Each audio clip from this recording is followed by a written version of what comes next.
Well, let's talk then about this historic moment of the night.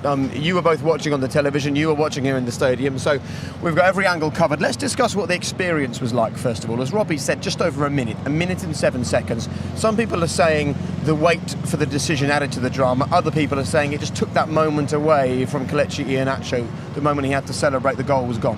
What do you think? It's a great point as a goal scorer. I mean, I was never one, but that celebration, that moment of just pure joy, celebrating with teammates, almost goes. So I can understand it from that perspective, but getting things right is the most important thing. And it was a big decision. I thought the linesman, it was difficult for him to see it in real time.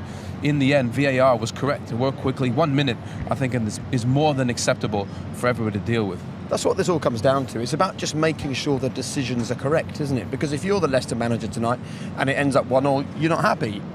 You've got to get the right decisions in football. You have to. I mean, we had a decision on Saturday at Wigan, very, very similar, where it was a shot off the goalkeeper, come back, and my centre forward scores. But it's a difficult job for the linesman, you know, and the cleverness of Mahrez and when he's going to pass the ball. And it was difficult, but it's the right decision in the end. One thing I would say is if we can get managers to stop complaining after games about decisions, I think it'd be worth it. Not you, Grant. I think one thing's important, the communication between the crowd and to know what's going on. I think because obviously here tonight you knew that when the referee said about VAR, it was the goal onside or offside.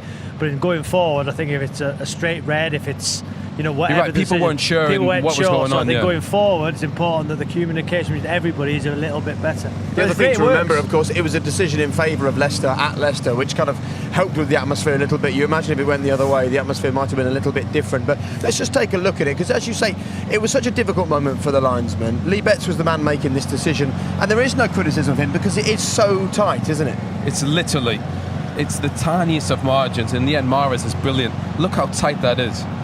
There, you can see he's just on there, but a fraction later, you can see Iheanacho's right foot will be off. So really difficult for the linesman.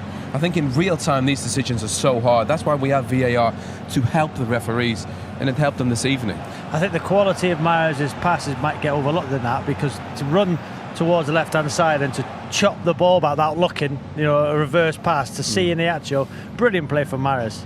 OK, well, let's see what Graham Poll made of it. Graham, you were sitting in your referee's position, watching from afar. Give us your overall impression, first of all, of how VAR worked tonight. I thought it was really good tonight. I think last week there was a few glitches in there, but tonight they got it absolutely spot on. And the key for me that I was looking for was as soon as you see that offside, it's a tight decision, and I'm just thinking, John Moss, don't blow the whistle.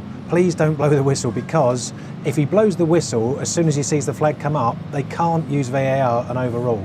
So that would have to be ruled out, despite the fact it's correct. The blue lines really help. It makes offside a fact, not an opinion. It's absolutely unequivocal. We all know that is a correct decision now, and that's so for me. I mean, Mike Riley sitting back, he's overseen this for a long time and done a great job with this, with communicating it. He'll be delighted because it's one which we all can agree. Lee Betts, no blame, no embarrassment. It was very tight, and yet it's made a massive difference. It's a goal. There's no goal scoring celebration that's been affected because it would have been ruled out without VAR. And also, even if there is a goal-scoring celebration that's affected, isn't getting the right decision more important? Absolutely right. And as the guys have already highlighted, 1 minute and 7 seconds is no delay to play at all, really, because it takes you that long to celebrate a goal and come back into position. So, tonight, really ringing endorsement for VAR, and we just hope now it can continue in that vein. The key thing we've got to remember, though, is in this situation with an offside, it either is or it isn't. So it's almost the perfect situation for VAR. We mustn't just say, right, it works, perfect. There will be not quite so perfect moments in the months to come. This remains an experiment. Let's remind ourselves of that, I think. Yeah, you're absolutely right. We saw one where a free kick was floated in, and there was possibly a penalty when two arms were kind of wrapped around the forward, a Leicester player, and it wasn't a clear and obvious situation, and therefore some people would look at that and say it's a clear penalty. For me, that's a penalty. Other people say it isn't, and therefore we stick with the on-field referee's decision, and that's right to keep him and his authority and credibility intact. Good man. So is there a little bit of you that's a bit sad inside that the old era of refereeing is over, or are you just glad this is working? No, because as a referee, the one thing you don't want is a mistake to affect a goal or a major outcome. And driving home, you're told it's wrong, and that's a horrible feeling. And John Moss can drive home tonight a very happy man. Good man, Graham. You may be retired, but you're still part of history. Robbie? I think Graham makes a good point there as well, because it was such a short space from Iniacho to goal, so the referee probably didn't have time to blow the whistle. If it's further up the park, you know, and the referee sees the offside flag go up, blows his whistle, then Graham said you can't go back. That's when it will get, oof, why did he blow his whistle? Do you know what I mean? So Graham makes another good point for Graham there. He makes a lot of good points. You shouldn't sound surprised, and we can actually see the linesman's position here. And Robbie's right, it was a very swift moment, wasn't it? His position's perfect. I mean, you couldn't argue any of it. Mahrez, as Robbie said, perfect pass. He's onside, but it's so difficult to see. I think in real time, this is such a difficult job.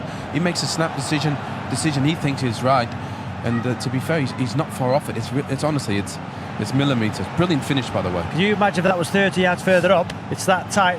The referee then hastily blows his whistle because the flag goes up, and then it's proven by VAR should have been a goal. So I think the referees will have to be a bit patient as well when they see the off. Might be a point we just let it run. Do you know what I mean? If it's that tight, but then there might be a bit of confusion. So it's going to be interesting. The interesting thing was, at the end of the game, the fans were screaming VAR for a few moments in the game where they just wanted it to actually have an impact even more on the game. So I think the fans enjoyed it today, especially the Leicester ones. Look, we've seen that goal quite a few times now, and hardly any mention of the goal scorer. He scored the first as well. You would imagine he may well play against Peterborough in the next round, and he is a little pocket rocket. He's someone you've got to be so careful of, isn't he? Yeah, he's clever. I mean, this touch for the first goal was excellent. You know, off the back heel, straight through the keeper's legs. So he's definitely a good finisher. You know, he's done this for Man City. He's now doing it for Leicester. So excellent finish. So what do you do from now? Are you going to be sharing the video of tonight with your players over the next few days? What's the plan? Not over the next few days. No, we've got an important league game to look forward to first and foremost, and another cup game on Tuesday before we play Leicester. So we'll enjoy the game just like we did against Aston Villa. No one's expecting us to get anything, and we'll give it a good go. Well, I think you can, from these two games, you can see you can be positive. I mean, that was their first shot on target in 2 games. I thought they defended very well. They were arguably, they had the better chances in the first half. That moment just came from a bit of quality. As you said there, that touch and finishes is what sets them apart. You know, they were more clinical in crucial moments, Leicester. They were better in the second half, no question. But first half, I thought it was a very good game from Fleetwood. So against Leicester, can we expect your side to be up and at them, smashing into them, playing at high tempo and going for it? Yeah, definitely. I mean, that's us. That's the DNA of Peterborough. We score more than you scenario. We'll try and get at them. We'll try and cause them problems. It's going to be difficult, of course, but you know, that's the way we play. We want to be in their faces. We want to be pressing them high up the pitch. We want to try and keep the ball. One thing I noticed tonight, Fleetwood probably didn't play enough off their goalkeeper. I think they try to play too long at times.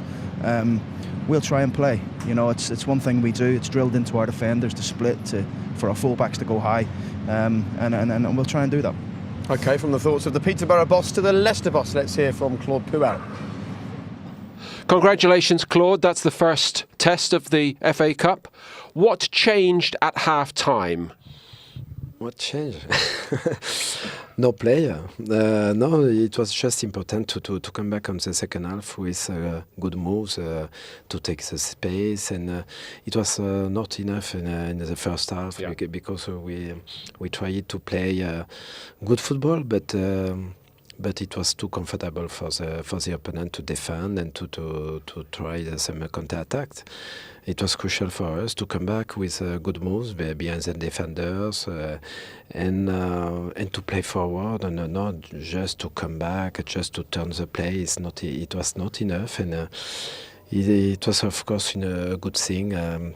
Good solution in the second half, and we like to play like this. It was the same in our last game in Premier League against Chelsea. It's important to play forward, not to play behind. He'll be pleased. It's another reminder tonight that League One sides can hold their own, whether against Championship opposition, Premier League opposition. It was another good advert for your league this evening, wasn't it? It was, and Shrewsbury are doing the same at the minute. They're at West Ham, so there's some good teams in League One. But listen, we're not foolish. We know it's going to be a huge task for us.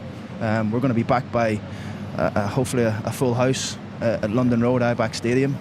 They'll get behind us. You know, they'll get behind us, and hopefully we can try and have a go at them.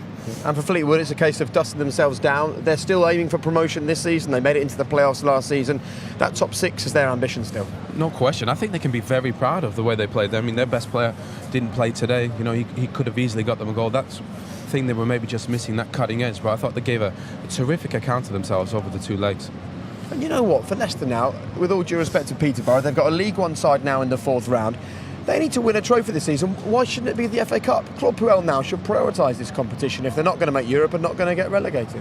Yeah, I think you will. I think they had an opportunity in the Carabao Cup when they didn't play a strong side against Manchester City when they played the weakened side. So what an opportunity for Leicester to go to Peterborough, just play the strongest side and try and win a competition. Absolutely. Listen, thank you very much for joining us tonight. We wish you the very best of luck. Thanks for getting cold on our behalf. And do you know who scored the winner last time Peterborough played Leicester? I have no idea.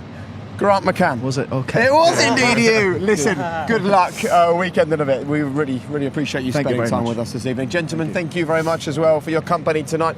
So, history in the making. So far, so good. Thanks for joining us, and we'll see you for plenty more from the FA Cup very soon. Bye-bye.